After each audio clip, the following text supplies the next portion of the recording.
Can you hear me? Yeah, you're good. Okay. I don't know what went on there, dude.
All right, what is going on, everybody? It is time for another episode of Recovery Revolution Live. I am your host, Brett, and I am super excited for tonight's guest.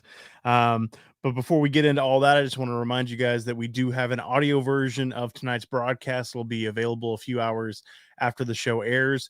And if you're looking for that, you can search Recovery Revolution Live in your favorite podcast player.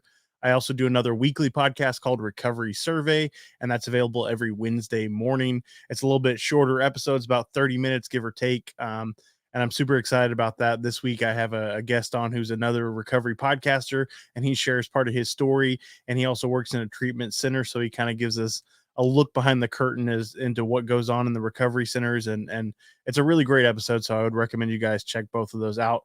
And without further ado, let me swap to the group view so we can see everybody and introduce Sophia. Welcome to the show. Oh, I should probably unmute you guys. That would probably be helpful. There we go. Now you guys are unmuted. Now we cooking with fire. Awesome.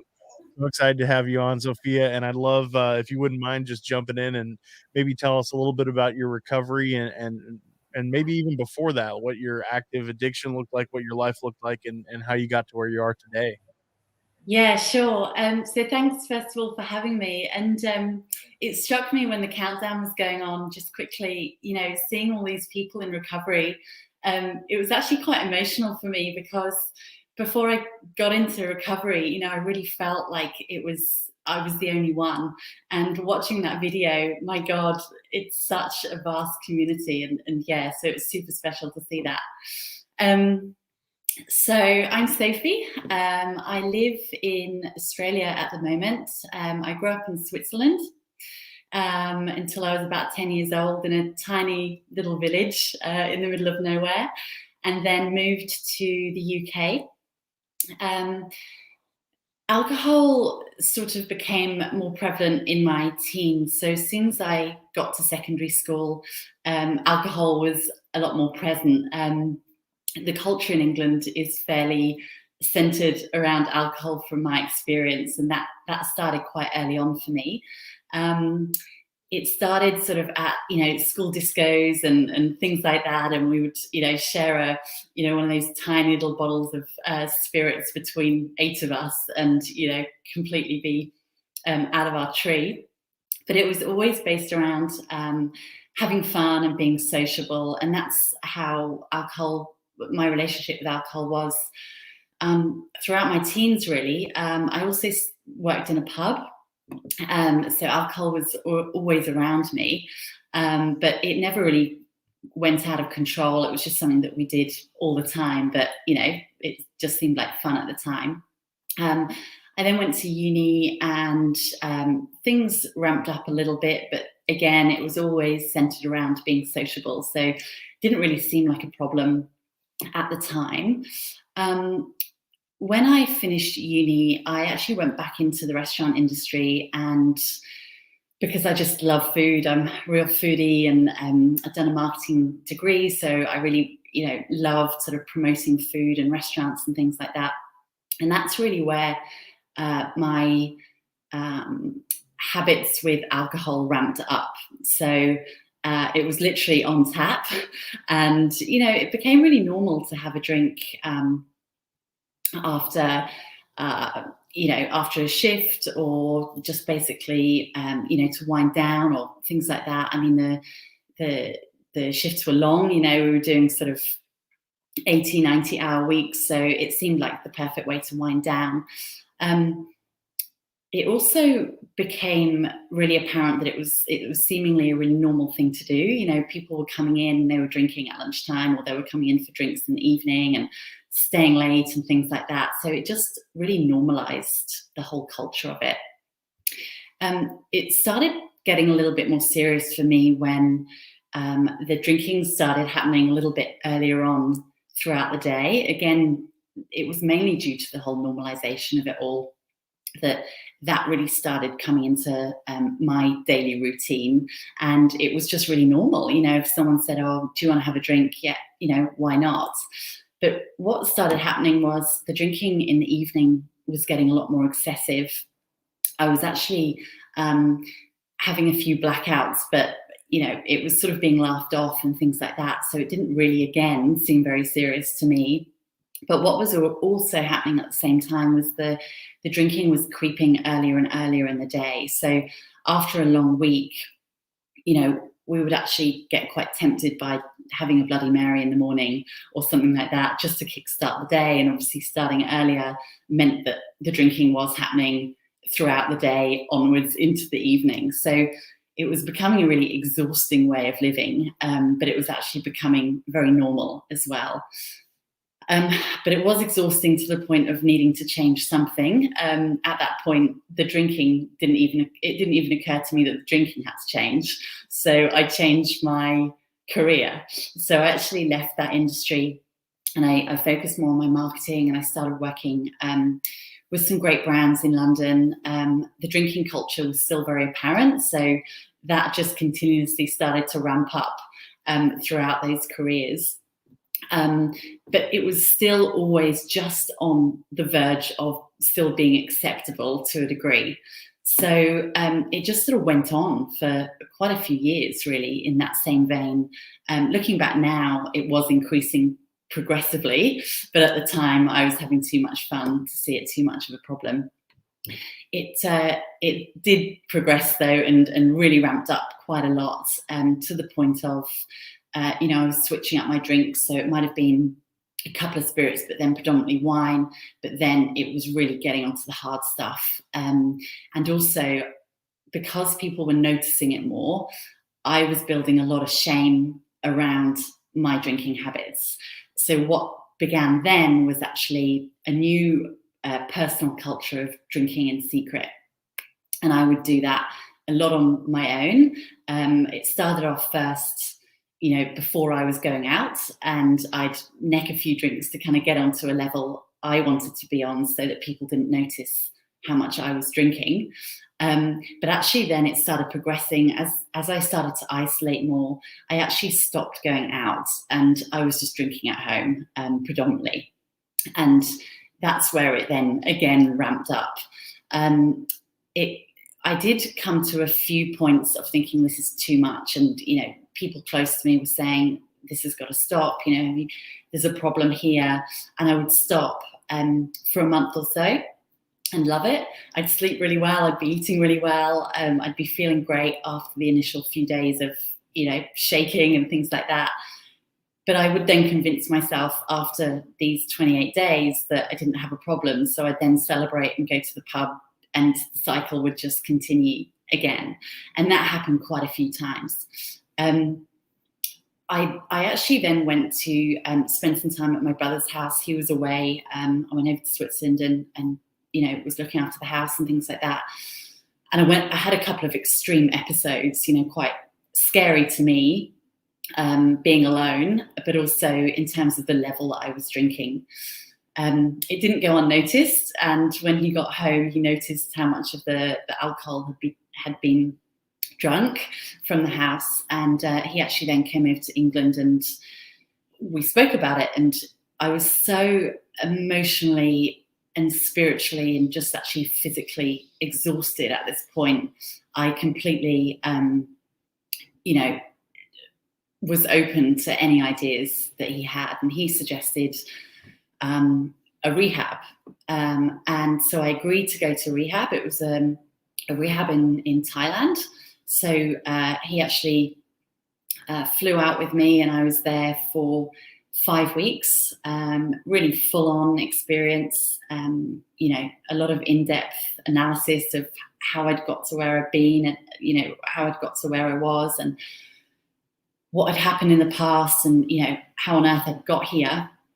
As well as a lot of other types of therapy and physical exercise and things like that. So it was 5 weeks of nourishment, really, which was super helpful. I left there feeling pretty strong. I'd actually already lined up some travel. I had a couple of work commitments, but also I didn't feel ready to go home. There was a huge association with my environment and a lot of shame still around that. So I didn't quite feel ready to go home. So I went to Indonesia, to see some friends, and then I went to Sumatra. And actually on my way back from Sumatra, having stepped out of this really cushioned, safe environment that I'd been in at rehab, and then stepped out of that, all of my good habits essentially unraveled. Airports had always been one of my big downfalls. It always felt like one of these places that wasn't really a real world. It sort of was this middle ground where, I could get really drunk without anyone really knowing. So when I actually left Sumatra, I had a huge relapse at the airport in Singapore, and I was there for a couple of days, which wasn't good. And I ended up getting myself back to Bali, sort of trying to pull myself out of it, but it just wasn't working. So I went through quite an extensive relapse there. And even though Bali ended up being a huge part of my recovery later on, at the time, it was such an easy place for me to downward spiral. Alcohol was cheap. It was sort of okay to do it. No one was there to check up on me or look after me, all that sort of stuff. So I was there for a little while until I, really picked up some courage to go and go to Australia actually for a short period of time. It was about 3 months in the end, and stayed with someone that was very close to me who really helped me get back on track. And it was 3 months of real sort of disciplined living that was really helpful to me at that time. I then really had, a good run of about 7 or 8 months. I'd gone back to the UK. I got a new job and everything was really good. And then I started just feeling like everything was unraveling again. So, it was again sort of beginnings of a relapse without the drinking. It was a sort of spiritual relapse and an emotional relapse that began before the drinking started again. When it did start, it came back eightfold.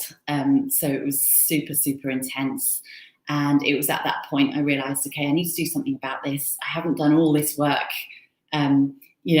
in the background for all this to unravel again. It also became really apparent that people around me were sort of dropping off, and I was becoming really lonely in this process. People were getting quite fed up, and through being exasperated really with, continuously trying and me not really getting anywhere with it. So I actually booked, I did a lot of research and found a recovery coach over in Bali, and I went there and I finished my job, and I dedicated the next 6 months to really looking after my recovery, which was hard because on the way, obviously having to go through an airport, it was the kickstart of, another completely chaotic scenario. So when I got there, I wasn't in the best frame of mind to do things. Anyway, got there. It took a few weeks of, quite an extensive relapse for me to then actually look in the mirror.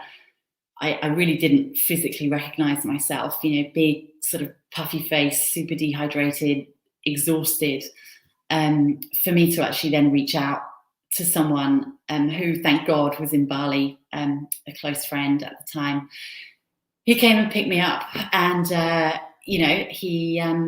he sort of poured me into effectively a safe house, which was a small villa on the other side of the island.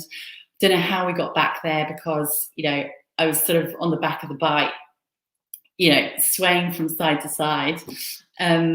Anyway, we got back there, and that was the beginning. I met the next day with a different recovery coach down on that side of the island, and it was at breakfast. And I even remember now thinking about it, I couldn't hold anything. I was, my spoon was sort of going up to my mouth. I really couldn't function. And this guy was just super chilled and, talking to me about, what the next steps might be. I had dipped in and out of 12-step before and not ever connected with it. I'd found it very difficult in the past.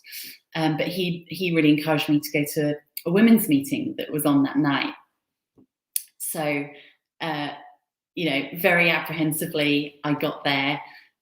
Amazing. There were about 15 to 20 women in there, and actually met my now business partner there and very dear friend Kylie. And that was the real sort of start of the next chapter of all of this. I stayed in Bali for the next probably 5 months. The 12 steps were very much part of that.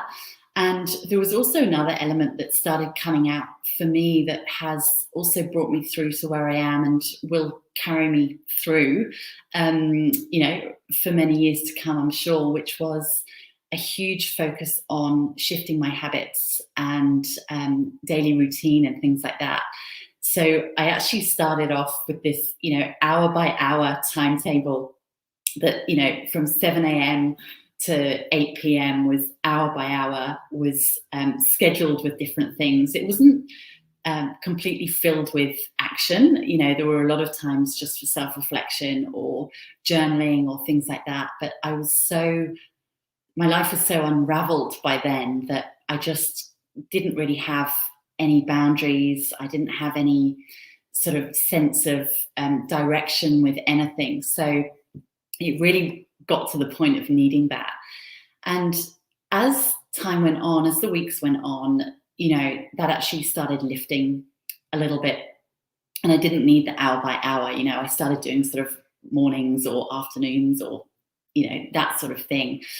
But what it really taught me was how important routine was for me and my recovery, and learning the tools to live again in a life without alcohol, because previously my whole life was so based around it that I couldn't actually function or manage any types of emotions without turning to some sort of alcohol to, get me through it. So it was a whole steep learning curve of getting to know myself, but actually learning how to be a human being, really.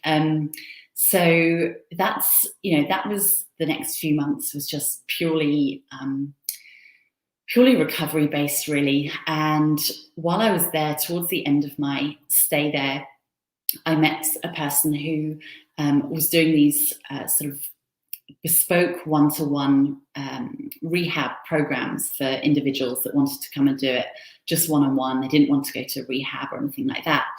And he asked me if I would come and be essentially a recovery buddy throughout the day for this client.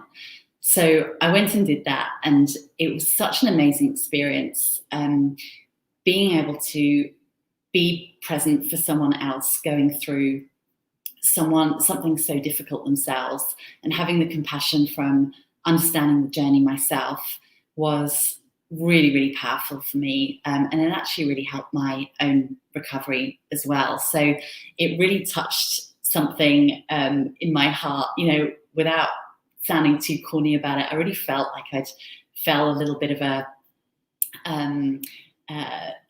purpose in life, being able to help others by sharing my journey, but not necessarily just sharing the journey, just sharing an understanding of what their journey might be like. So I did that. I went back to Europe to see family for a few months, and then I was asked to go back and work with a client again a few months later. And it really just strengthened that feeling inside that it was something that I really wanted to carry on doing myself. So I just saw a comment, service work. Absolutely. Yeah, it's such a huge factor. And, that's actually what then led me on to wanting to do this as, my sort of job, really, because it really struck me when I got into recovery. I didn't feel like there was anyone around. And there obviously were, but I felt very alone. And I thought, well, if I can be someone that is available to others throughout their journey, it might just help one other person or two other people or more. So that was my motivation to do my training, really extensive process, lots and lots of hours to log, before getting certified and all that sort of stuff. But even that process was amazing for my own recovery. And so that's what then sparked off the Wolfy feed, which is my coaching practice. And it's where I'm at now. It's hugely fulfilling. It's amazing to work with other people, especially in this sphere. And it helps me too. So it's kind of this trifold, success really that I've sort of found, which is I'm extremely grateful for. Amazing story. I mean, I love the Wolfy feed. That's what attracted me to get you on the show. And you got to love an Australian accent. Actually, I was wondering, JR, I could read the parable in case people aren't familiar with the Wolfy feed story, if you like. Yeah, please do. I've actually got it here just so I don't get it wrong. So an old Cherokee is teaching his grandson about life. A fight is going on inside me, he said to the boy. It is a terrible fight, and it is between two wolves. One is evil. He is anger, envy, sorrow, regret, greed, arrogance, self-pity, guilt, resentment, inferiority, lies, false pride, superiority, and ego. He continued, the other is good. He is joy, peace, love, hope, serenity, humility, kindness, benevolence, empathy, generosity, truth, compassion, and faith. The same fight is going on inside you and inside of every other person too. The grandson thought about it for a minute and then asked his grandfather, which wolf will win? The old Cherokee simply replied, the one you feed. And this, has been something that has been really prevalent in my recovery in terms of really learning how to feed that good wolf, but not necessarily cutting out the bad wolf, because that's part of all of us. All those things are likely to arise in life at some points. But it's about learning how to manage that wolf and how to hold space for it, but not allow it to take over. And my experience with doing that in my recovery has shown me that, keeping the good wolf at the forefront keeps recovery strong for me. So that's what I try and help others with in their recovery as well. I love it. I remember I probably wrote 2 or 3 posts on the two wolves, and that's a big part of it, of my own thing. I mean, because during addiction, we have a tendency to feed the dark wolf, and that's where our life spirals out of control. But once we get into recovery and we start doing the work to rebuild ourselves emotionally, physically, spiritually, we start feeding the good wolf. And it's always a battle inside us. Which way we go is entirely up to us, but we don't see it that way. I mean, a lot of people still struggle. But I love what you were saying about you made it like 28 days, and then you're like, oh yeah, I got it beat. I know it all. Let me go reward myself with a drink, and then it boom. I mean, it's actually amazing how many things I tried to change before I tried to change my alcohol consumption. Diet, sleep.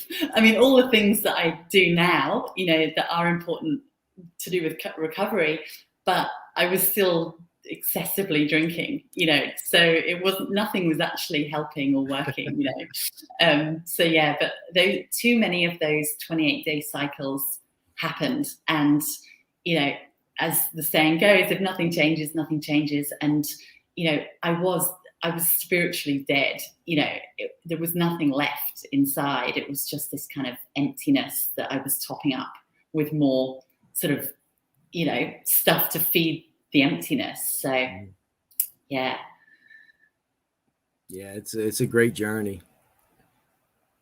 Yeah, it's an amazing journey, and the people along the way, it's just amazing.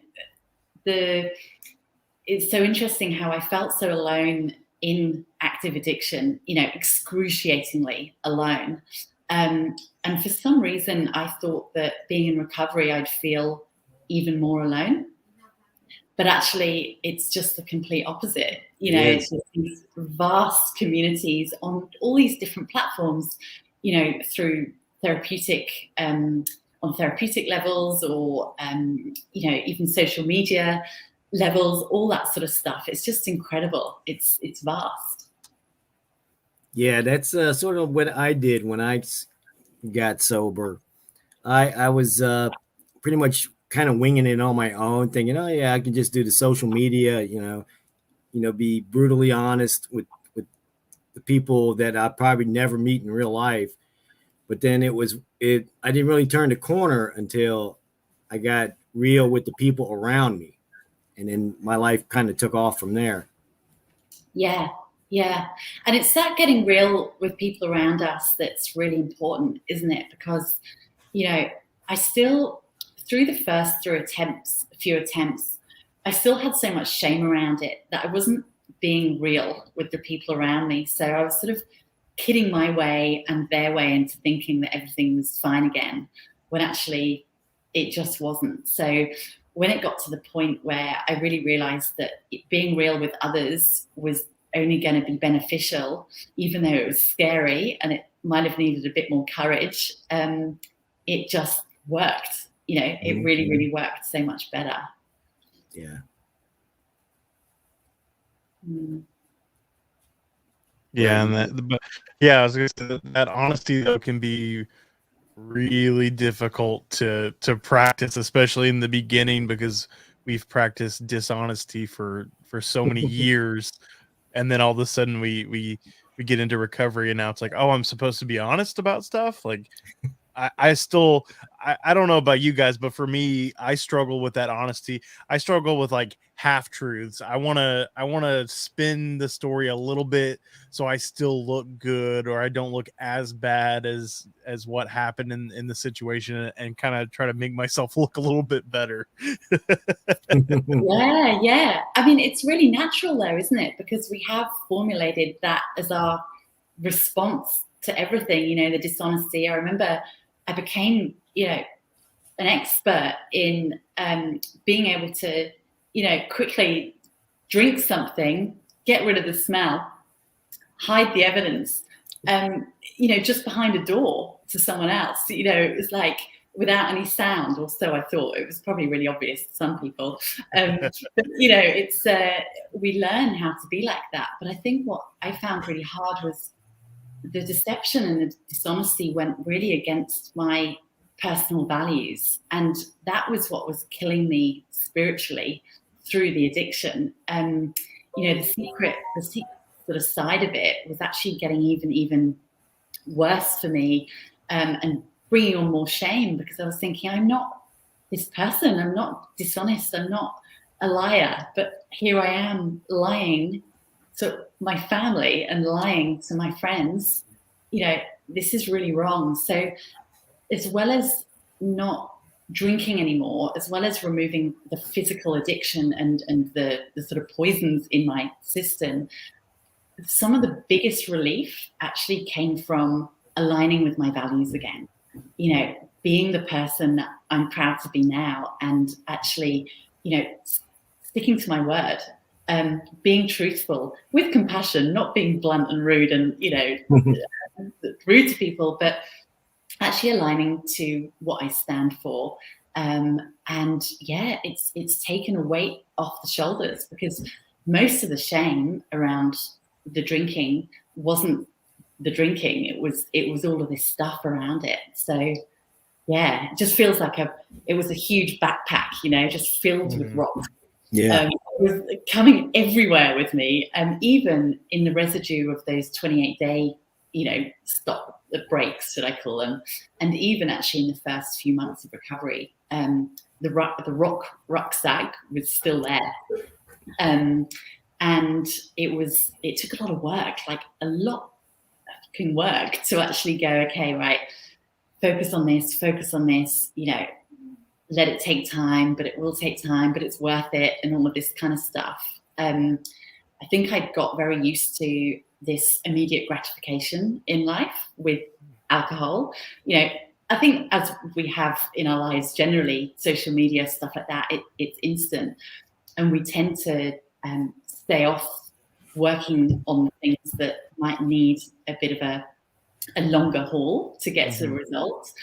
So it was a huge challenge for me to see the benefit in doing some of this stuff, because I just wanted that instant hit of someone saying, it's okay, I forgive you, or it's okay, don't worry about it, or, you know, you're already 8 steps ahead of where you are, because none of that actually came. So I needed to trust the process and have the courage to keep persevering, even though I wasn't getting these immediate reactions from it, just believing that over time it was going to pay off. You know, okay, going to bed thinking, well, nothing's really changed today, why should I bother? And then thinking, well, actually, you're still sober, so that's a good thing. Just keep going, see what happens, see what happens. And then lo and behold, over time, things start shifting and improving, and relationships got stronger, and the relationship with myself got better, which was obviously the biggest thing, because everything else rolls off that. And all of that was just real. It was fuel for the fire, really, in terms of wanting to strengthen recovery, rather than fuel on the fire in terms of justifying going back to drinking. Exactly. I think it's in addiction, it's so easy for us to lie to ourselves, that so it makes it so much easier to lie to anyone else. I mean, if I can lie to myself, then I can lie to anyone, you know. And I like what you said about in recovery. I mean, we all want instant gratification. I mean, we want the people closest to us to forgive us, but we've lied to them so long. I mean, yeah, this is the last time, you know, bond me out, bail me out. You know, they're so numb to us saying, "Oh, I'm changing this time, I'm changing," and we want them to believe us, but we have to put the work in to get there. I mean, it takes time for people, for these relationships to mend. And when they start doing that, when, you know, people say, "Oh yeah, I trust you now. Here's the key to my house," or just, you know, believing in people, believing back in you, then that's a huge difference. It's massive. And you've just reminded me, JR, you know, it was actually the tiny things at the beginning that meant so much when I realized this trust was coming back. You know, little things like people saying, yeah, sure, oh, can you look after, you know, little Johnny while we go to the cinema or something? You know, that wouldn't have happened a few months prior, but it didn't just happen. You know, it was a series of events of showing up consistently, so that people knew they could count on me again, because all of that had gone. And it had also gone with myself. I didn't believe I could count on myself anymore. So, you know, that was a huge hurdle, a huge mountain to kind of climb as well. You know, trusting myself again that, yeah, you're making the right decisions now, because I've been making so many wrong decisions for so long. I started questioning if my recovery decisions were right or wrong, you know? So, yeah. So tell us, actually, I want to know two things. What time is it there now? And did you ever have any clients that were like, you know, you had to push kicking and screaming to get them to believe in, you know, in your program? So the time here is 20 to 1 p.m. So early afternoon. Okay. And in terms of your second question, no, not really. Generally, when I'm speaking with people, they've got to a point of realizing that this is what they want to work on. So the motivation is already there. You know, if I think of the sort of the addiction cycle, you know, you've got pre-contemplation, where someone's not really open to listening to any information. They're just kind of going straight forwards in the height of addiction. You've got contemplation, where someone is starting to think about being open to information. You know, then the planning stage, where someone's going, okay, I'm ready to make the change, goes into the action stage, which is basically where someone is doing the work. and then maintenance, which is recovery. If someone doesn't stay in the maintenance stage, they inevitably sort of carry on that cycle and go back to the relapse and so on. And generally when people get in touch with me, they're in the pre-contemplation and planning stages. So they're really feeling ready for change, and they've got that sort of, they've just got the drive to really start focusing on it.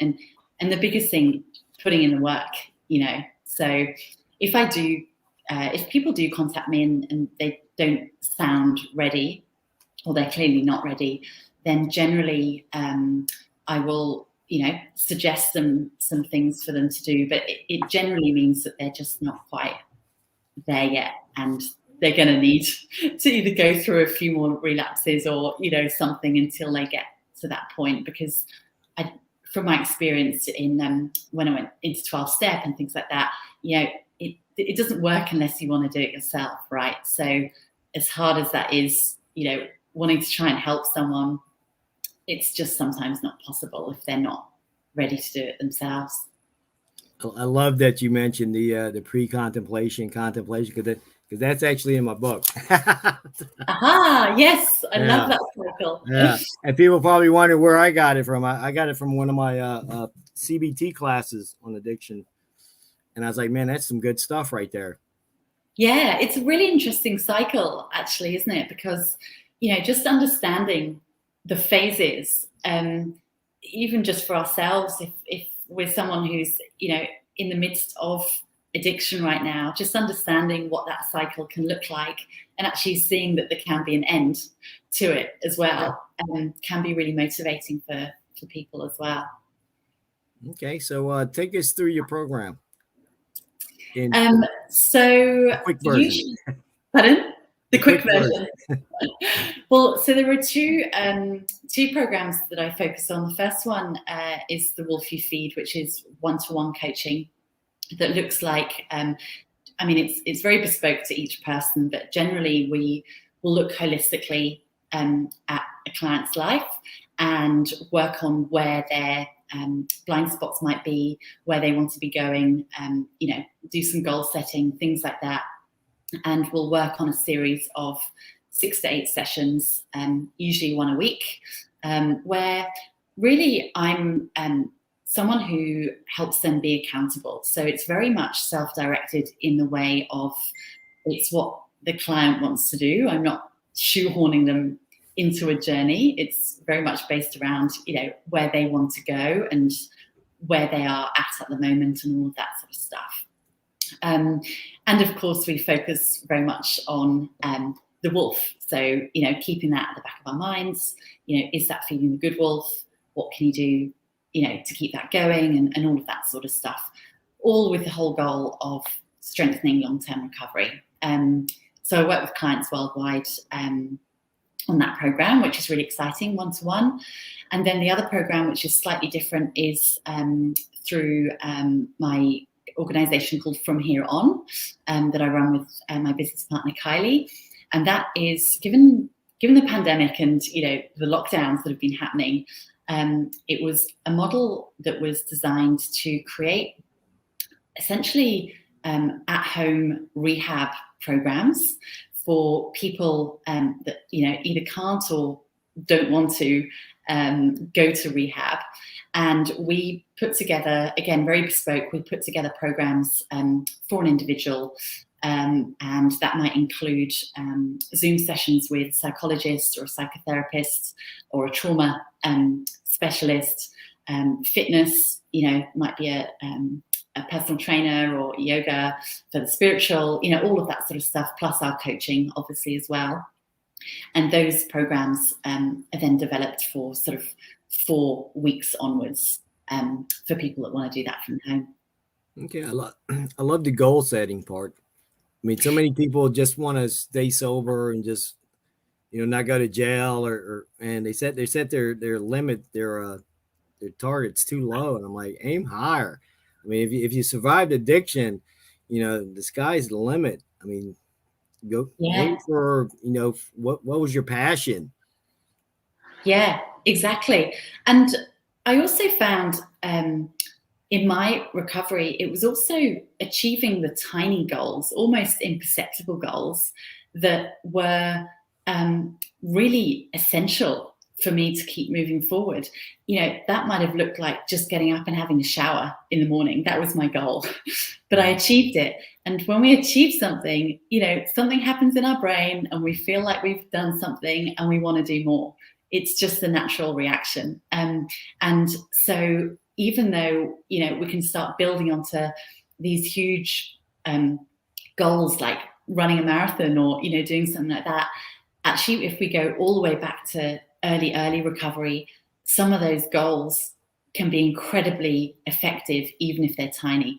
Making a bed, doing a gratitude list, going to a 12-step meeting, you know, later on in recovery, they might just feel like day-to-day living, but at the beginning, they become goals. It's goal setting.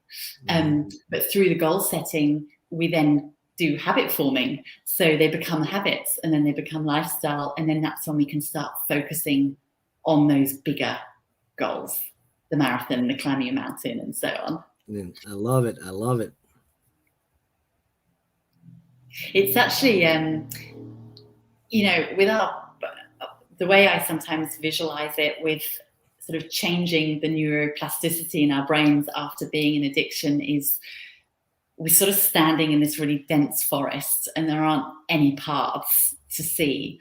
And we have to start hacking and creating new pathways through this really dense forest. Mm-hmm. So initially it's really hard to start, you know, pushing through these trees and these branches. But as we keep repeating them, which is where the routine comes in and the habits come in, we start forging these new pathways, which are effectively our neuro pathways as well. And then we start thinking differently and start moving in those directions as well. I just saw a comment about someone saying that, you know, they make their bed every morning. And that is, in terms of a miracle morning, it's like the golden egg of how to start your day. You know, you make your bed. This is actually one of these big Navy SEALs talks about this. I can't remember. I've heard it. I've heard it. Yes. You have a bad day, at least you come home and your bed's made. Exactly. Yeah. And, you know, psychologically, it also goes back to that. You've just ticked something off first thing in the morning. You know, you've achieved something. So it just sets us up to go, okay, great. Well, I'm actually going to fold my towels after this. Or, you know, okay, I'm going to make myself look a little bit, you know, more presentable today, or I'm going to make sure I get that task at work done. You know, it just helps us keep getting motivated, because if we go back to those short wins, the instant gratifications, making a bed is a pretty quick one, you know, to do. So it's also keeping some of those in so that we feel like we're achieving short-term wins, as well as having the courage to look further beyond and looking towards the longer term goals as well. Exactly. Yeah. I mean, it's like what do you say about chase joy instead of happiness, because, you know, the more times you hit joy is, you know, it's like an instant gratification. I mean, you feel good, and the more you hit it, the more the happier you will end up being. I mean, that's how I view it. I mean, I had to get out of myself when I was in early recovery. I mean, one of the things I used to do was, when I was in treatment, I decided to every morning I would say, you know, good morning to so many people, so many strangers, and it's just radiated, because I've been at the same hospital now for over 4 years now, and it's like now I know everybody. I mean, so it's great. It's a great feeling. I mean, those little instant little short-term goals turn into long-term goals, you know, and we're better people because of it. Yeah.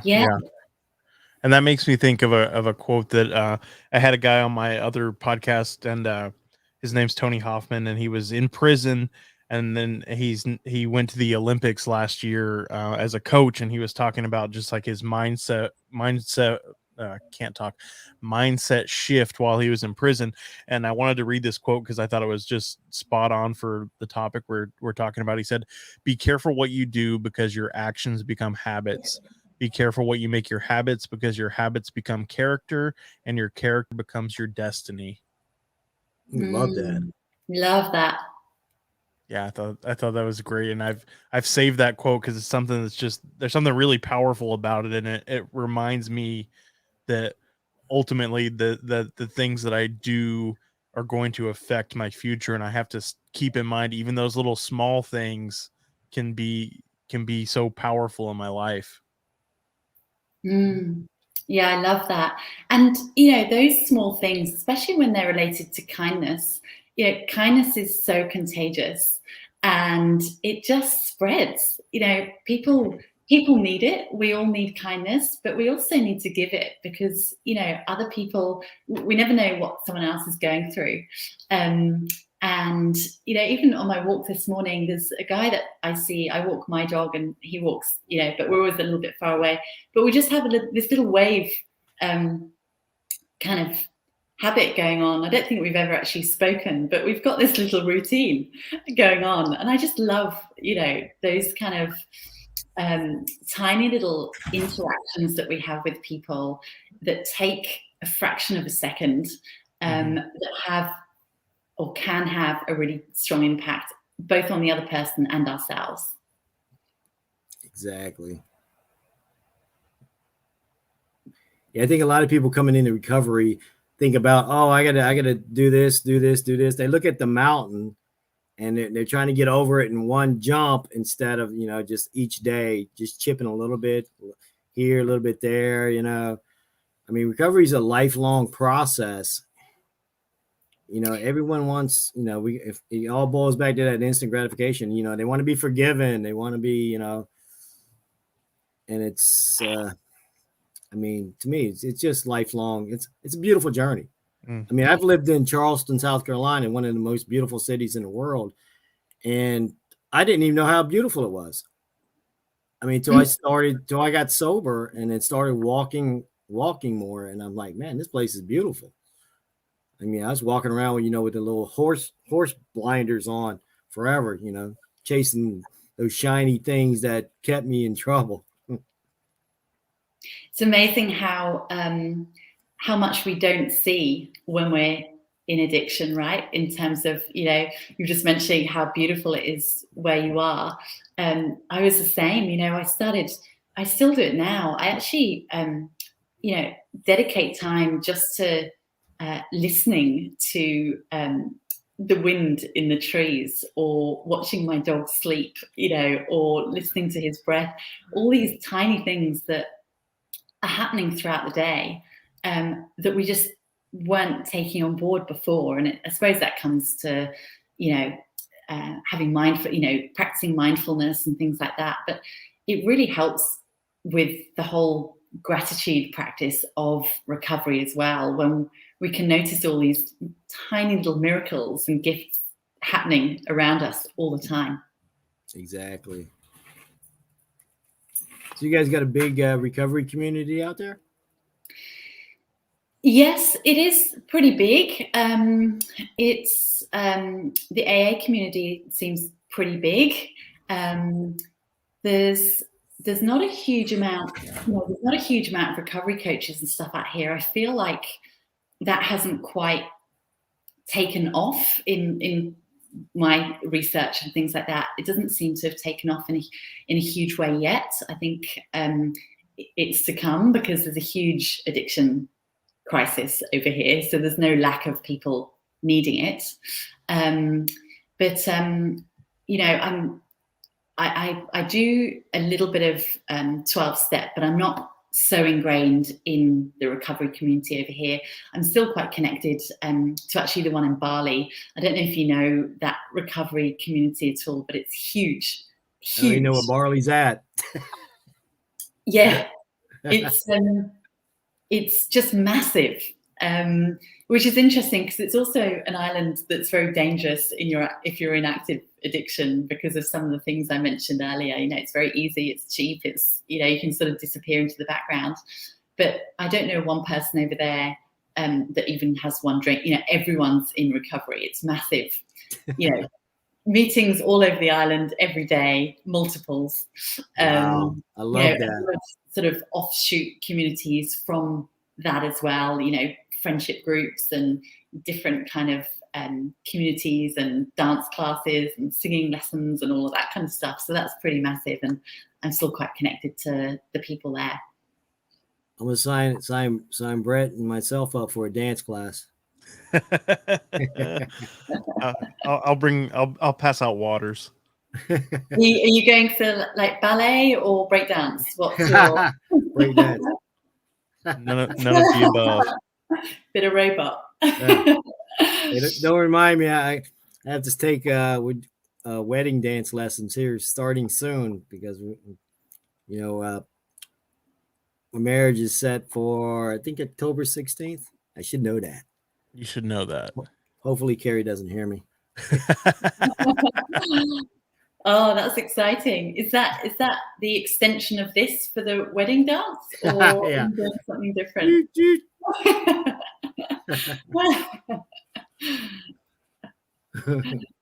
And what's it like? What's the recovery community? I mean, my gauge is that in America it's huge, right? It's massive over there. Is that right? Well, speaking for Charleston, it's huge in Charleston. I mean, our page is pretty much worldwide, but I think majority is in the U.S. And we have some amazing admins from Tennessee, South Carolina, Canada, Florida. We just added another podcast. Our buddy Jeff Vickers, who was actually our first guest on the podcast, he's starting one up on Saturday. What is it? Pardon my reach. Pardon my reach.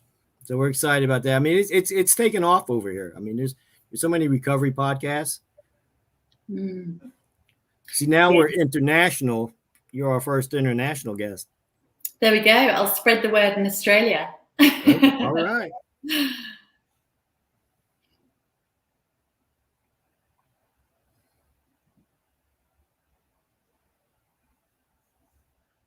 Oh, I know. The guy that just commented, I was talking about him on the last live, or the one before. He's the one that has the book of recovery poetry. Okay, let's get him on the show. Familiar. I thought his name looked familiar, and then he just posted the title of his book, and I was like, "Oh, I do know who that is." Jake, come on the show. Yeah, sounds like a great book. He went by his what do you call that? Your writing name? I can't think of what it's called. Pen name? Pen. Yeah, he used that on the show, so it's a different name. I didn't quite connect it instantly. So, Sophie, would our viewers be able to take your recovery coach training? And how would they get in contact with you off your webpage? Yes, so the wolfyfeed.com or Instagram, _wolfyfeed. Yes, I can put, if anyone's interested in that, please ask them to get in touch. Yeah, I mean, it's a great place to start learning about recovery for sure. Even if people don't want to become a recovery coach, it's really interesting and nourishing for one's own recovery to actually learn about all these kind of things as well. So I was just thinking about Jake's message just then about how he was talking about poetry being an outlet. And it's really one of those things that I advocate strongly in terms of finding something that you love doing. We were talking earlier about finding joy and things like that. If we have something that, like poetry or something like that we can use in recovery, it just strengthens everything again. There's a way that we can express ourselves, and there's a way again that we're feeding our good wolf and having a bit of purpose. So yeah, that just came to mind when that comment came up.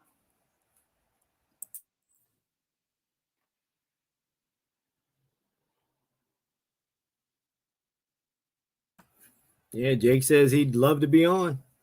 Sign him up, Brett. Yeah, I'm down. I didn't realize my mic was muted there for a second. I was talking.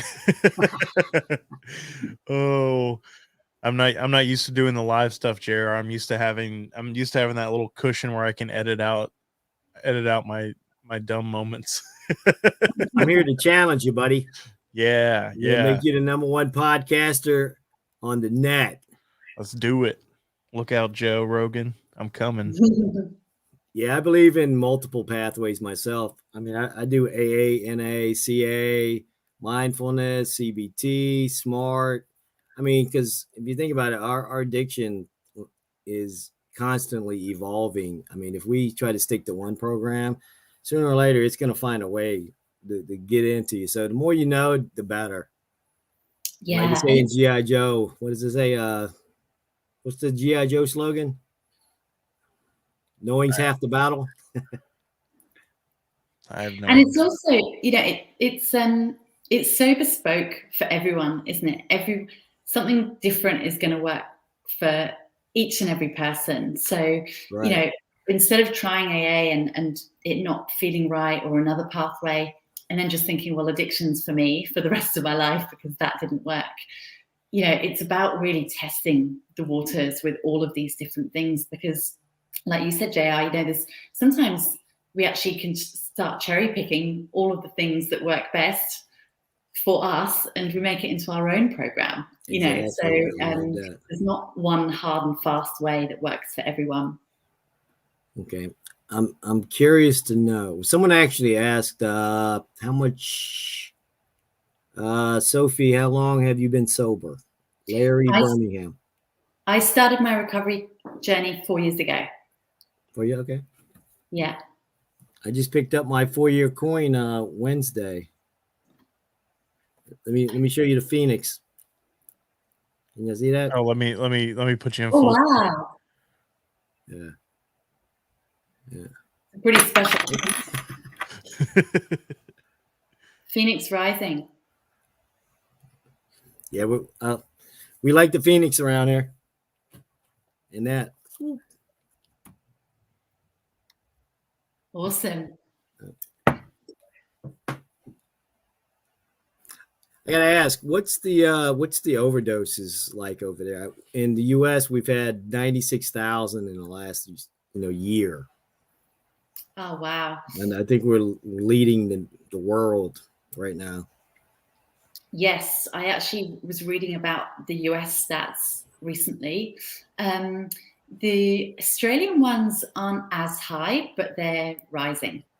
So that's where the concern is, really, isn't it? I suppose. And the suicide rate is on the rise as well. Both those numbers have been increasing since the beginning of COVID. Yeah. Is fentanyl big over there? Not in the same, not that I know of, but definitely not in the same way as in the States. Yeah. Okay. Yeah, it's crazy over here. It's in everything. Yeah, it's quite frightening actually. Actually, I've been watching slightly different drug, but Dope Sick. I just started watching that. Have you seen it, Brett? Mm-hmm. Yeah. Yep. Have you seen it, JR? No. It's a series based around OxyContin. So yeah, all about how, you know, it was brought on with this promise that it was less than 1% addictive and all of this kind of stuff. And it just goes through the progression of this huge court case around the whole thing. My buddy Ryan Hampton just put out his book Unsettled. He was actually on the team that was there on the litigation team. He's not a lawyer, but he was there to watch over it. And he was so sickened by what they were doing by letting the Sacklers off the hook. I mean, it's insane. Yeah, it's pretty crazy stuff. The ice is pretty big over here. Ice, yeah. Yeah, that's one of the Australian drugs of choice over here. But yeah, alcohol. I think alcohol, cocaine, and ice are the biggest ones in Australia at the moment.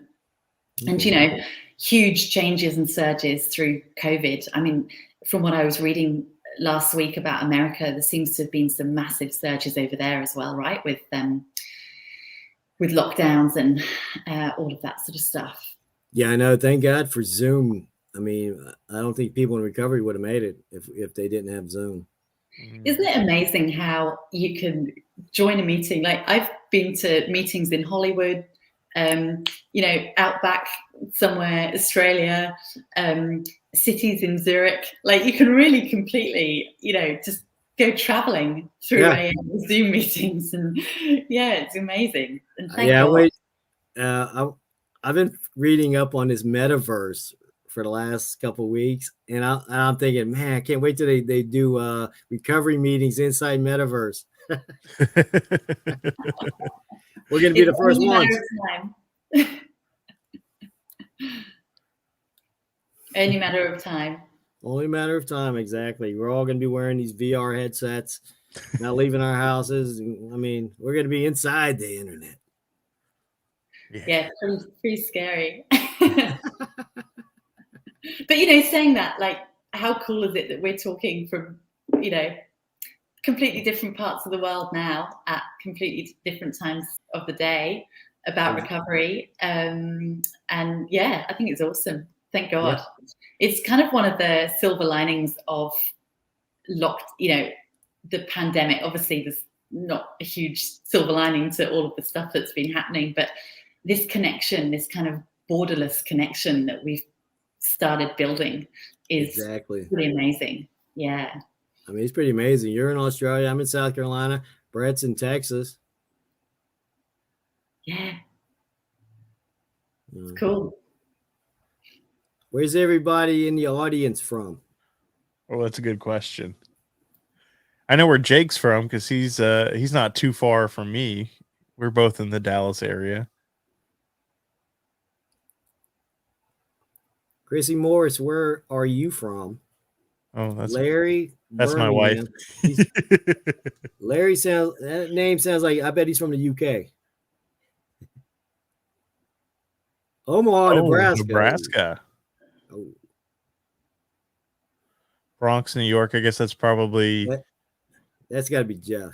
It's got to be using the Recovery Revolution page. Okay. Canada. Yeah, see, we're everywhere. Cool. I love that people are starting to recover out loud. Boogie down Bronx. East Tremont.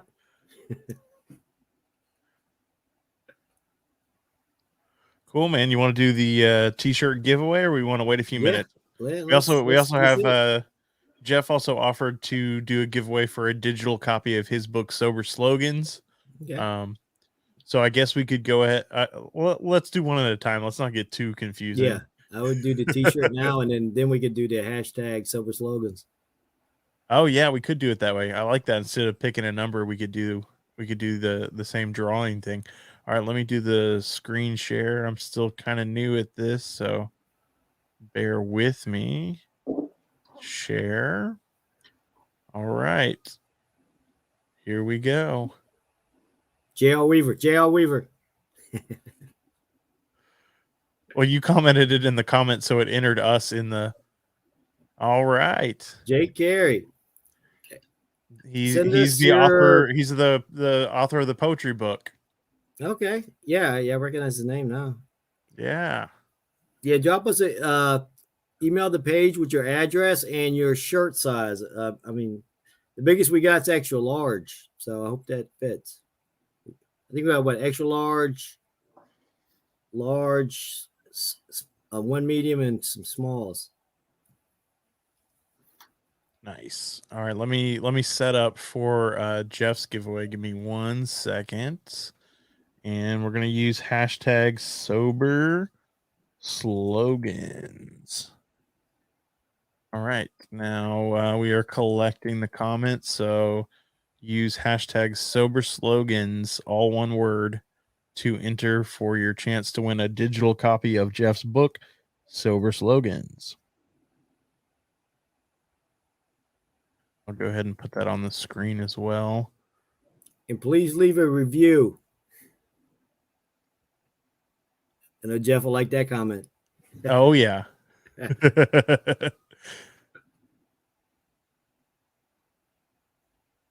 Nice. Oh, Roberto, sober slogans. Roberto, you should get your copy of my book Wednesday.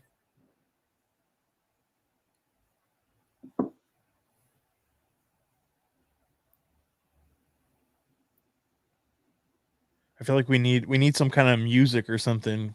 I know, We're like doing the the Jeopardy giveaway. theme song. Do, do, do, do. I got a little bit of music, but I don't know if it's any good for this. Can you guys hear that, or am I the only one hearing in the music? Can hear it. Okay, cool.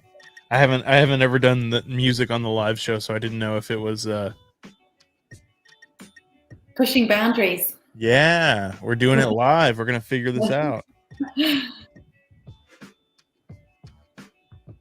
All right, we got 2 entries so far for the Sober Slogans giveaway. So let's get some more people in there, guys. Use hashtag Sober Slogans, all one word, in the comments for your chance to win a digital copy of Jeff Vickers' book, Sober Slogans. So, Sophie, the majority of your clients are in Australia? Actually, America and Switzerland. Really? Yeah. Yeah, so a little bit like today, just double checking the time zone. I'm always just double checking, okay, like Seattle is this, New York is this. Oh no, hang on, we've had a clock change, so it's now this. And then, oh wait, you guys have had a clock change, it's now this. But it works really well. It's all predominantly, it's all on Zoom, so it doesn't really matter where people are. Stockholm, yeah. All around. Oh wow, that's impressive. Very cool.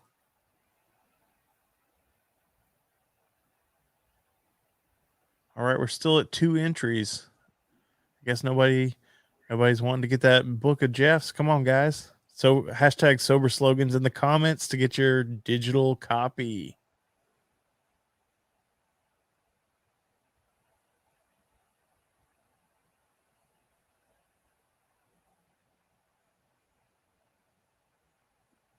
Where's the music, man? I can bring it. Well, you started talking, so I faded it out. I brought the music back. So how can we help you grow your business? Good question and lovely question. Yeah, I just want as many people as possible to know about the Wolfy feed and what is available to them, so yeah, I'm just happy to do things like, I'm really appreciative of this call, hoping that people check out the Wolfy feed and see if it might help them and that sort of stuff. So yeah, I mean, I do love that name. I mean, I love it too. And you know what? It's actually also inspired by, I'll just show you this little fella. Oh, wow. Look at it. Jeff, didn't Jeff just get a dog like that? I can't remember what kind of dog he got. But see, He's that's the kind of dog again? you need. That's the kind of dog you need, JR, because I haven't heard that dog at all in this entire interview. And your dog was like squeaking toys and running around.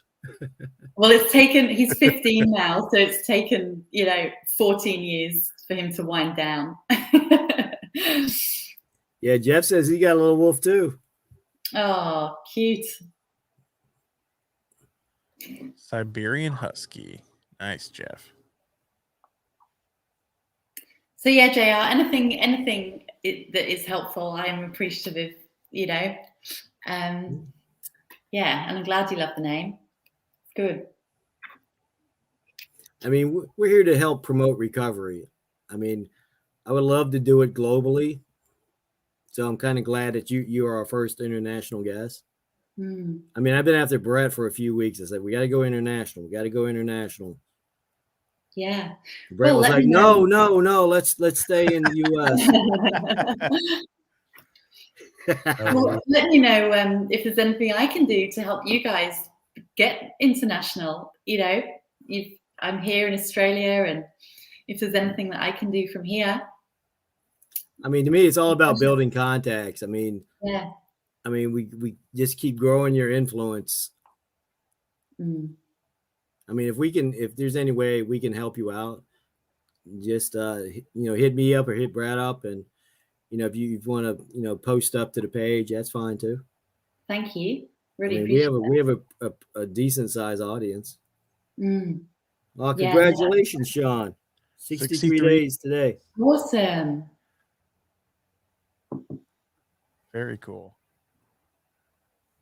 Yeah, the time zones throw me off so much. I guess I did the math wrong because I was driving home from work and I was like, I think this is gonna start at 1 a.m. Sophie's time. Is like, that's crazy that she agreed to do this. And then you got on and you're like, no, it's 1 in the afternoon.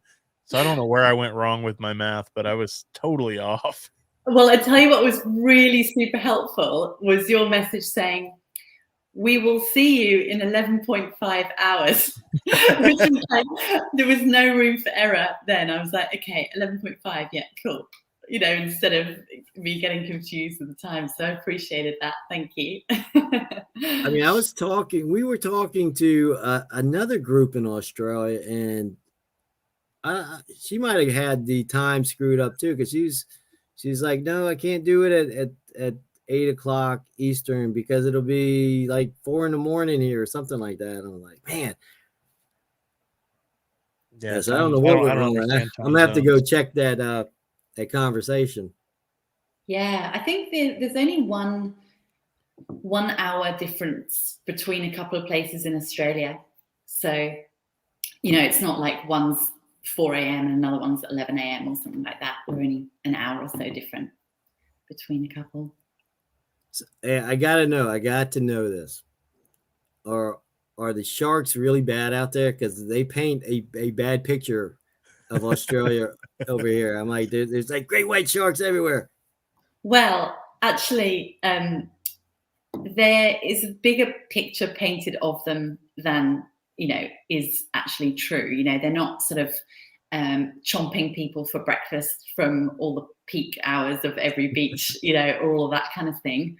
However, a couple of weeks ago, a guy was, it was in Western Australia, I think it was Western Australia, was swimming 50 meters from the beach, fairly shallow waters, and was taken, has not been found again after being. Oh. Yeah.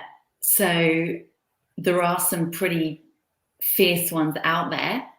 But there are some, they've got a lot of security in place. Like there are a lot of nets, say 100 or 100 or 200 meters out, nets to sort of stop sharks coming in too close to some of the bigger, more popular beaches. So, yeah, but every so often, you might be on a beach and then they say, "Oh, everyone in." Just because you don't have the need to put those nets out there, probably would keep me within knee-deep water. Yeah. But everyone still surfs, and I think there's a kind of thing around people just saying, you know what? Well, I just want to live my life. I can't live in this fear of it possibly happening. So there's still a lot of surfers that go out, but yeah, occasionally there's a bite. But it's not like, they're sort of circling the bay. Yeah, they're just waiting for her. Yeah. Yeah. Cross that line in your mind, buddy. Yeah. And it's the same with spiders. They're not sort of waiting in the corner of your room, that I've experienced anyway, waiting to kill you in your sleep. It's funny that you said that. I had a black widow bite me right in the back. And it's going on 4 weeks now, and I've been to the ER twice. Oh my gosh! Do you have black widows in America? Yeah. Mm-hmm. See, I didn't know that. Wow. Yeah, it got me in the perfect spot because it's like, oh, it felt like someone jabbed me with an ice pick in the back. I'm like, man, that thing. I thought it was a mosquito bite. I'm like, man, that mosquito got me. I was like, Like, come on inside, Maxwell. We're going inside. These mosquitoes are hell today. And I look, and I happen to look in the mirror, and I'm looking at this. That's no mosquito bite. Thing was huge. Oh wow! And does it happen quite suddenly? Did you have to rush to the emergency after that quite quickly, or? No, I was WebMD-ing it, my symptoms, and they were like, "Oh no, spider bite usually lasts about 2 weeks." And I was like, "Man," I said, "I made it like 7 days in," and I was like, "I got to go to the ER. This thing is getting worse." So I went to the ER. They gave me some antibiotics and some ointments, and I went through that cycle. And then it kind of went away a little bit, and then all of a sudden it came back stronger. I'm like, man. So I went back to the ER. So now I'm on a different set of meds now. Wow. Scary. I haven't seen one over here yet. Although when I first moved over here, like I didn't really know any of the dangerous stuff. So I'd go to work and I'd say, oh yeah, I saw one of these, I saw a really cute snake on my walk. It was like a really cool color with these white bands around it. And they'd all be looking at me going, that's the second most deadliest snake in Australia. I'd be thinking, oh, Echo, my dog, was just giving him a sniff, just completely oblivious. Yeah, and then the other day, I saw this spider, and I don't like killing things for just because I don't like the thought of them being in the house. So I said to my friend, "Oh, do you mind just taking that spider outside?" And he goes, "No, I'm actually going to kill that one." I was like, "Why?" It's third most dangerous spider in Australia. So these little things are teaching me as I go. How widespread are the kangaroos? Oh yeah, they're in a lot of places. Yeah, they're cool. Are they cool? I thought they were like crazy. They look like they're dangerous. They're all jacked up like they're on steroids. Yeah, they've got quite an aggressive streak, actually. And yeah, there's koalas. I saw a koala in the wild a few months ago, which was pretty amazing. Because they're quite rare to see sort of just out in wildlife. They tend to either be hiding in the trees, or there's not that many of them, especially after all the fires. 2 years ago now, there was a lot of damage to all of their habitat, so the numbers completely came down, which is a shame. Yeah, they're so cute. Super cute, yeah. But I think they've got a bit of an aggressive streak as well. I think so, yeah. A strong bite. I had to send Brett to Australia. Yeah, go check it out for us. Report back live, Brett. I'm down. Just don't pick up any snakes with white bands around them. Yeah. You buy the ticket, I'm on my way. Have you guys ever been?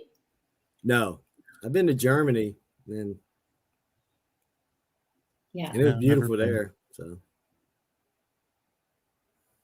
I highly recommend Australia if you ever get the opportunity.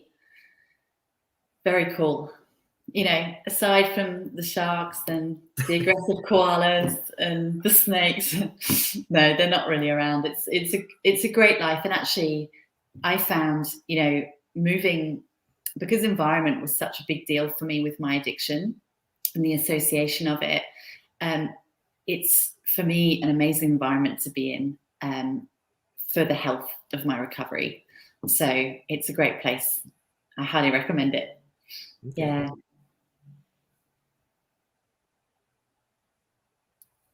All right, who wants to win a free trip to Australia? Just kidding.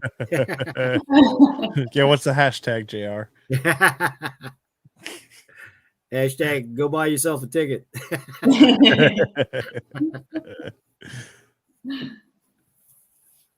I think there is obviously still an underworld of, drinking and addiction stuff that I'm not privy to, because I choose not to be in that world anymore. But from a healthy lifestyle perspective, you've got these big long beaches and great weather, and brunch is a huge deal culturally over here. So things are based around mornings and having a great morning and starting the day in that way and all that kind of stuff. So it's really nourishing. I know now you can enjoy it. I mean, in recovery. Yeah.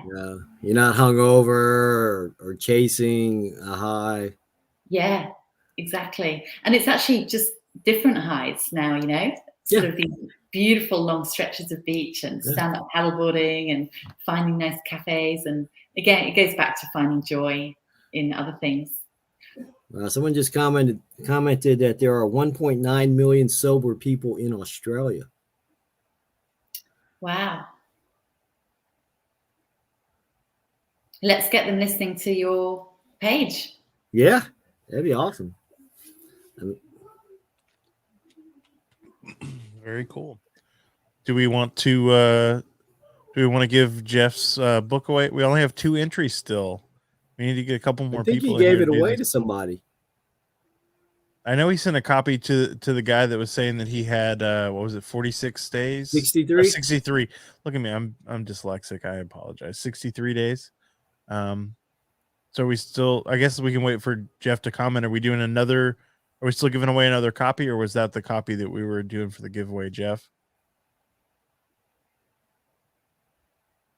He said that's different. So I guess we're still doing another giveaway. Sophie, you can enter too now. Oh, I didn't know that. Can't you enter?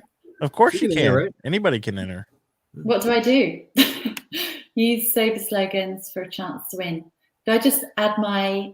Yeah, just right there in the comments, just put hashtag sober slogans, all one word.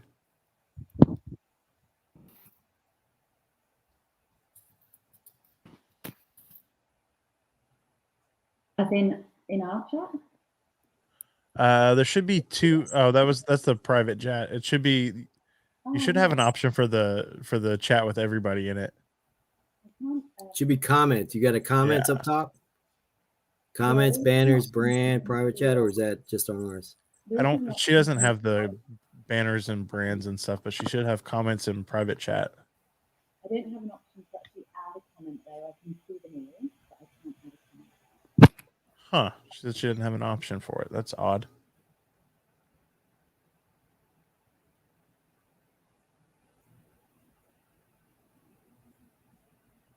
Looking at the comments, I just saw that person who with the husky, 10 weeks old. Oh my goodness. It's the start of a big adventure.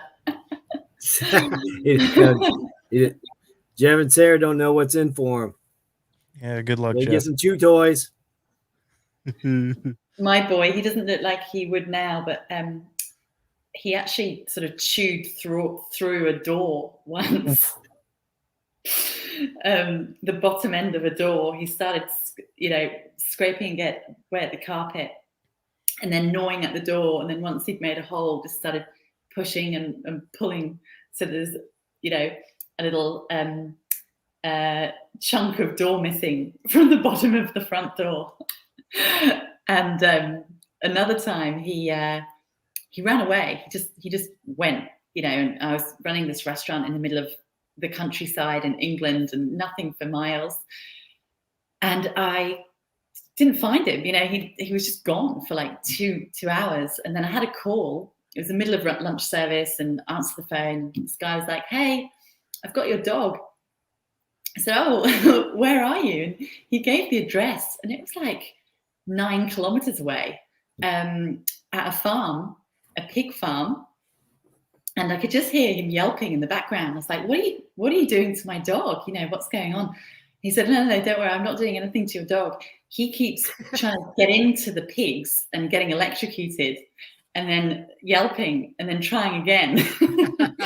So that's where the yelp's coming from. I'm not doing anything.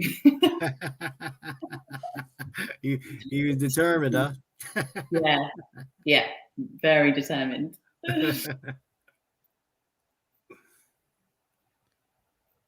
All right, should we do Jeff's giveaway? Yeah, roll it, man. All right, here we go. I'm getting better at launching this. It makes me click like 3 things before it'll come up. So I try to do I gotta talk a little bit, buy myself some time.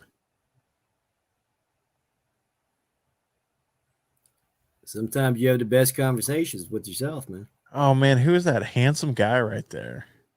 Chrissy Morris, didn't she say she's gonna send it to Sophie? That's what she said. That's my wife. Oh, Wow. awesome. Thank you. Do you do international postage? Is that a thing? Is that allowed? Ebook. This is an ebook. Yeah, it's a digital copy. Perfect. Thank you, Chrissy. Awesome.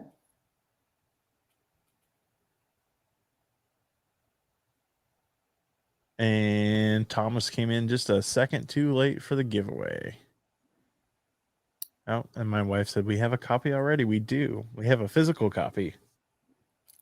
I have a signed copy. Oh, see, I didn't get it. I didn't get mine signed. I need to send mine back. Yeah, it's actually a good story how Vegas to do a recovery workshops, and Jeff and Sarah were getting married in Vegas later on that week. We had met like a week or two prior, and I had just mentioned that, yeah, I'll be in Vegas. And I go, oh, so will we. So we hooked up, went out to dinner. I got to meet them.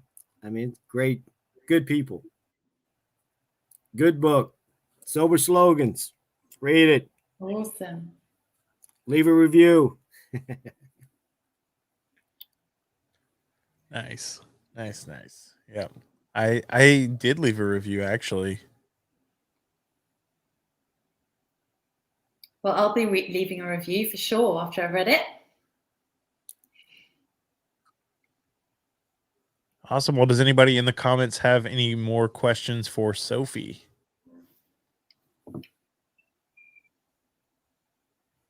Oh, there's Jeff shouting out your book, JR. Thanks, my brother. Oh yeah, free ebook starting tomorrow. I'm running a 5-day Amazon Kindle promotion. Oh, nice. Oh, cool. How can we get that? Do we go on to Amazon and the ebook? It might be free at midnight tonight. I have to look. Very cool. Will you post a link to that on the Facebook page, JR? Yeah, I'll share it. I think I posted it last night when I set it up on Amazon. Nice. Yeah, I'll be posting that and on Instagram. Maybe even tweet it too. I'm not a big Twitter guy though. I think people are generally either more of a Twitter or an Instagram, right? It tends to be the preference. I mean, I kind of sobered up on Facebook, so it's my favorite. Oh yeah, of course, on Facebook. I was just thinking between the two, Instagram is the more visual, and then the Twitter is the more sort of text, generally a little bit more text heavy, isn't it? Between those two, yeah. Obviously, Facebook's still the bigger empire, I think, of all three. Yeah. They need your email address. Oh, we can send it to. Yeah, I have her email address. I can send it to Jeff off the air. Okay. Oh, the countdown will begin at midnight for my book. Okay. Please leave a review.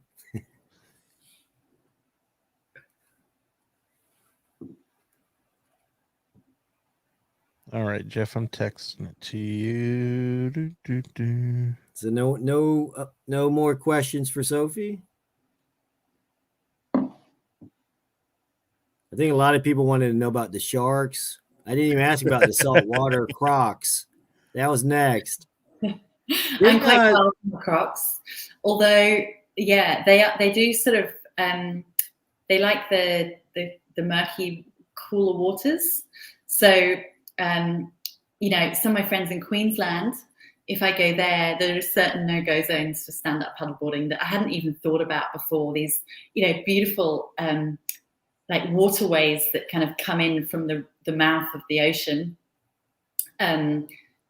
I was like, oh, that looks amazing. They're like, yeah, we might not go there because it's mating season, or it's birthing season or something. I'm like, oh god, okay. Yeah.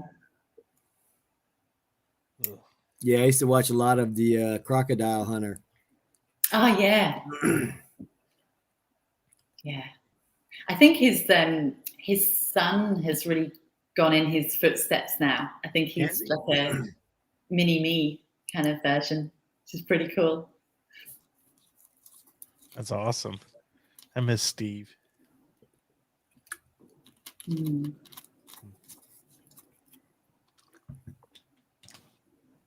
Awesome. Well, what do you think, JR? You want to wrap things up? Sure. I Because I'm not mean, seeing any more questions coming in. yeah, it's getting close to my bedtime. I feel that. 5 o'clock a.m. comes early here. Sophie's still got the rest of her day ahead of her. I know. I have. Yeah, it's pretty weird, isn't it? Yeah,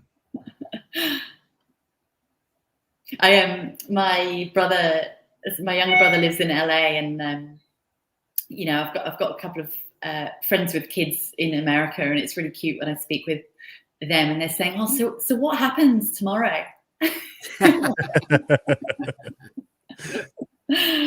Super cute.